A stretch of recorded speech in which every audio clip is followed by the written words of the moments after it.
আসসালামু আলাইকুম। ডেজার্টের মধ্যে খুবই জনপ্রিয় একটি ডেজার্ট হচ্ছে পুডিং, যেটা ছোট থেকে বড় সকলেই কিন্তু খুবই পছন্দ করে। সব সময় তো এক পুডিং খেয়ে থাকি, আজকে চলুন ভিন্ন স্বাদের একটি পুডিং তৈরি করে ফেলি। আজকের রেসিপিটা হচ্ছে দই পুডিং। খেতে অসম্ভব মজার এবং দেখতেও কিন্তু খুবই লোভনীয়। প্রথমে ক্যারামেল তৈরি করে নিতে হবে। তার জন্য একটি প্যানের মধ্যে 1/4 কাপ চিনি দিয়ে দিলাম। এবার এর মধ্যে দিয়ে দিব 3 টেবিল চামচ পরিমাণ পানি।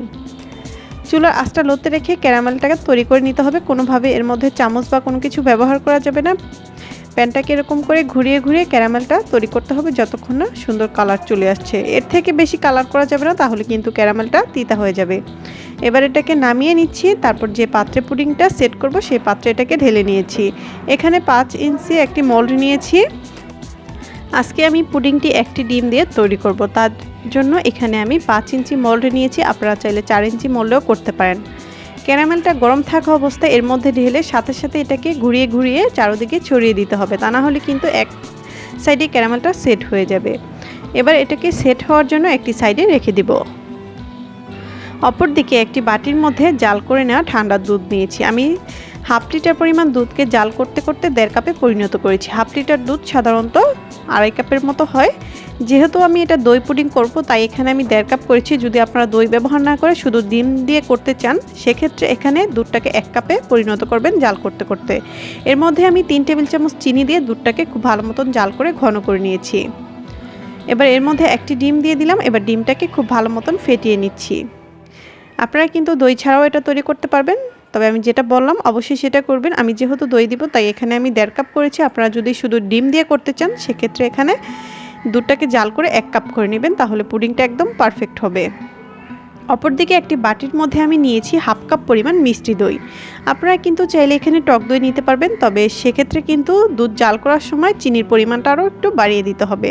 আর আমি যে দইটা ব্যবহার করেছি সেটা কিন্তু অনেক মিষ্টি।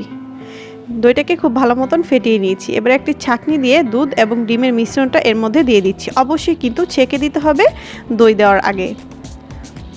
দই দেওয়ার পর কিন্তু কোনোভাবে এটা ছাঁকা যাবে না। ছেঁকে নেওয়া হয়ে গেলে অবশিষ্ট অংশগুলো ফেলে দেব এবং ডিম, দুধ, দই খুব ভালো মতন ফেটিয়ে নিব। তারপর এর মধ্যে দিয়ে দেব 1/2 চা চামচ পরিমাণ ভ্যানিলা এসেন্স। আপনারা কিন্তু চাইলে ভ্যানিলা এসেন্সের পরিবর্তে এলাচের গুঁড়াটাও দিতে পারবেন। দিয়ে দেব সামান্য পরিমাণ লবণ। লবণটা চাইলে আপনারা স্কিপও করতে পারেন, তবে মিষ্টি খাবার লবণ দিলে কিন্তু স্বাদ দ্বিগুণ হয়ে যায়। মিশিয়ে নেওয়া হয়ে গেছে। এবার এটাকে আমরা সেই ক্যারামেলের মোল্ডে ঢেলে নিচ্ছি। মোল্ডে ঢেলে নেওয়া হয়ে গেলে তারপর চলে যাব পুডিংটা বেক করার জন্য। চুলায় একটি হাঁড়ি বসিয়ে তার মধ্যে আমি পরিমাণ মতো পানি দিয়েছি। পানিটা ঠিক কতটুকু দিয়েছি আপনারা হয়তো বা দেখে বুঝতে পারছেন। পানিটা কিন্তু প্যানের নিচে আছে। আমি যে পাত্রের মধ্যে পুডিংটা বেক করব, সেই পাত্রটা কিন্তু পানিটাকে ছুঁতে পারেনি। তারপরে একটি ঢাকনা দিয়ে দিলাম। পাত্রের মধ্যে অবশ্যই ঢাকনা দিয়ে দিতে হবে। পানিটা কিন্তু বলক চলে এসেছে। এবার কেক মোল্ডটি বসিয়ে তারপর এর মধ্যে ঢাকনা দিয়ে ঢেকে অপেক্ষা করব 20 থেকে 25 মিনিটের মতো। আমার পুডিংটা হতে সময় লেগেছে 25 মিনিট। যেহেতু এটা একটি ডিমের পুডিং, তাই হতে কিন্তু সময়টা বেশি লাগবে না। দেখতে পাচ্ছেন পুডিংটা হয়ে গেছে। এবার এটাকে চুলা থেকে নামিয়ে একদম পুরোপুরি ঠান্ডা করে তারপর এটাকে আমি ডিমোল্ড করব। পুরোপুরি ঠান্ডা করার পর অবশ্যই কিন্তু পুডিংটাকে প্রায় 1 থেকে 2 ঘন্টার জন্য নর্মাল ফ্রিজে রেখে তারপর সেট করবেন, তা না হলে কিন্তু পুডিংটা ভেঙে যাবে। কারণ পুডিং ঠান্ডা না করে পুডিংটা পরিবেশন করলে খেতেও ভালো লাগে না এবং পুডিংটা একটু নরম থাকে। পুডিংটা ফ্রিজে রেখে পরিবেশন করলে পুডিংটা একটু শক্ত হয়, খেতেও ভালো লাগে। পুডিংটা আমি মোল্ড আউট করে নিলাম। দেখতেই পাচ্ছেন মাশাআল্লাহ কালারটা কতটা সুন্দর এসেছে। কোনো রকম ছিদ্র কিন্তু এর মধ্যে নেই। আমি যে যে টিপসগুলো আপনাদের এই পুডিংয়ের মধ্যে বলে দিলাম তৈরি করার সময়, অবশ্যই সব টিপসগুলো ফলো করবেন। শুধু দই ছাড়াও কিন্তু আপনারা একটি ডিম দিয়ে পারফেক্ট একটি পুডিং তৈরি করতে পারবেন।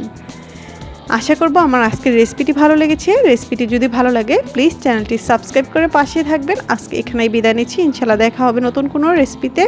সবাই অনেক ভালো থাকবেন। আল্লাহ হাফেজ।